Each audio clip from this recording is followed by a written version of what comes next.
We bring in a member of the Republican Conference in the House now, Congressman Frank Lucas, Oklahoma's 3rd District.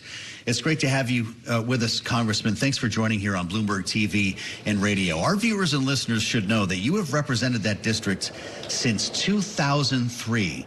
And you've been through a couple of funding battles here, and I realize the concept of reconciliation is nothing new. So give us your voice of experience on this. The idea of marking up a reconciliation bill this week in the House appears to be out the window. How is this all going to work? Is it one bill or two? Well, first of all, I actually go back to 1994. I was here for the last 7 months of the old Democratic 40-year majority. I was a part of the revolution of 1994. I think the question becomes, do you want a base hit or you want a home run? The issues that are being talked about by my brethren in the other body would basically be a base hit. It's the tax policy questions that really matter for the long-term economy. If we run one bill, we get it all done. That's a home run. But I'm practical enough to know whatever the leadership decides, I'll be a part of, because I want to make sure we don't let a massive tax increase take place immediately. Well, Congressman, I guess the question is whether this is really up to leadership or if this is more about what it's going to take to appease the Freedom Caucus. Well, we have a 2-seat majority in the United States House of Representatives in the Republican Conference. Soon we'll have a 1-seat majority. That's about as thinly as you can slice it. It makes the Senate's 3-seat majority look like a huge majority. And we have factions within our conference who have various agenda items. But the bottom line is this. If we don't extend the Trump tax relief from 2017, if we don't do the border issues, if we don't address the whole package, we're going to pay a price for it on down the road. I know the Senate's a different place. I respect them greatly. But I know in the House, we need to do it. We need to do it one time and be done with it because of the environment we're in over here. We've got a funding deadline 6 weeks away, Congressman. Are we going to be in a world a month from now where we're talking about another continuing resolution to kick the can so all the rest of this can be written? I hope not. I wanted to finish funding out the government last December and not go through this gyration again. But funding the government is much like passing the budget resolution, much like dealing with budget reconciliation. We have a force that is available to us that we haven't had in a long time. It's called President Donald Trump. And when he engages on any or all 3 of these issues, I have to believe that my naysayer friends, and there's 1 or 2 of them in the conference, will see the light and will move forward together. Because if we fail, it makes it more difficult for the president. And the president doesn't accept failure. We all know that. Well, I do wonder to what extent this is really just about President Trump and about you and your colleagues in Congress and the executive and legislative branches working together. If this ultimately is about budgeting and spending in the U.S. government, what role is Elon Musk playing in these conversations, considering how quickly he has been trying to move at Doge? I think all the factors are moving together, and Doge is a classic example of trying in the spirit of Trump 47 to make a dramatic difference.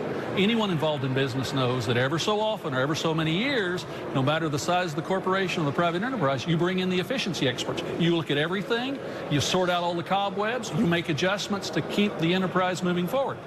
I see that as what Doge is all about. Now, there have been lots of discussion about what Doge has access to. And I was in a conversation with a number of other members with the Secretary of the Treasury on Monday evening, and it was made quite clear to us that the Doge people have the ability to view lots of things. They don't control those things.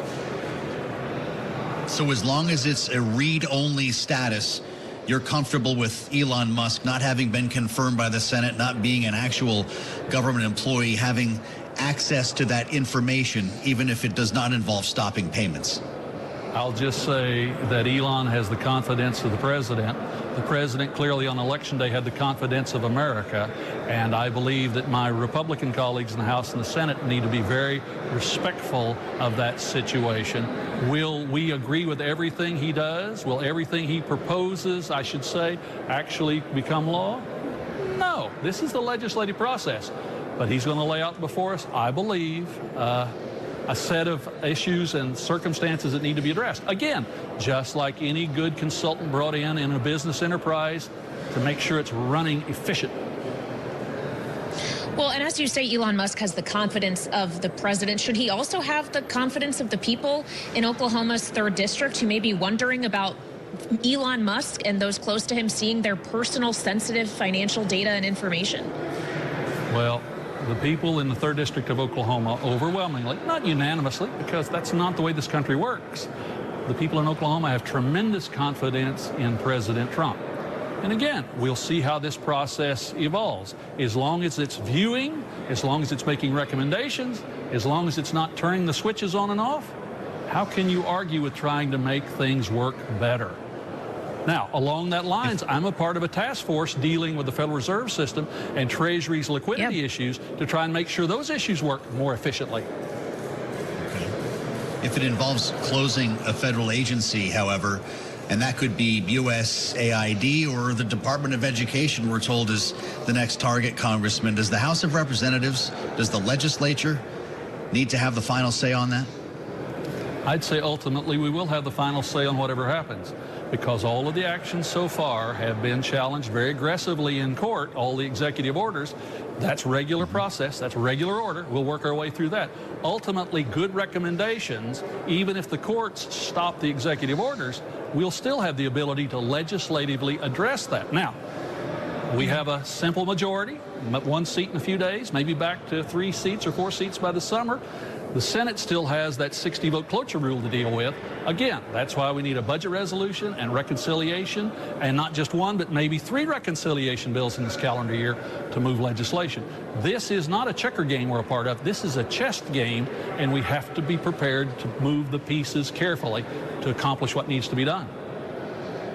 3 bills would certainly be something to behold. Congressman, you mentioned that you are leading this new task force on monetary policy and Treasury market resilience. Have you had a chance to speak with Fed Chair Jay Powell, or will that wait until he testifies before the Financial Services Committee next week? Well, I'm having ongoing conversations with a lot of people on a regular basis, and we are working with Chairman Hill, who chose to create this, and I appreciate the opportunity to lead it, and the members who've been named to the committee, as we work through all of this. Bear in mind, it's not just a review of monetary policy and the Federal Reserve System. We're not going to argue about interest rate setting. It's the policies and the laws since 1913 that make this process what it is. But we're also looking at Treasury's ability to keep the debt, the bonds, the bills, the notes moving. And in the last, 20, 30 years, we have half as many market makers as we used to have, but yet we're moving 8 times as much paper. 1 bad Treasury sale sets off repercussions that my folks back home don't even have a clue what the net result will be. That's what we're looking at making sure does not happen, a fluid, liquid, rational market in government securities. Well, we look forward to hearing more about how that work develops. Republican Congressman Frank Lucas of Oklahoma joining us live from Capitol Hill. Thank you so much. And I believe kind of throwing out a new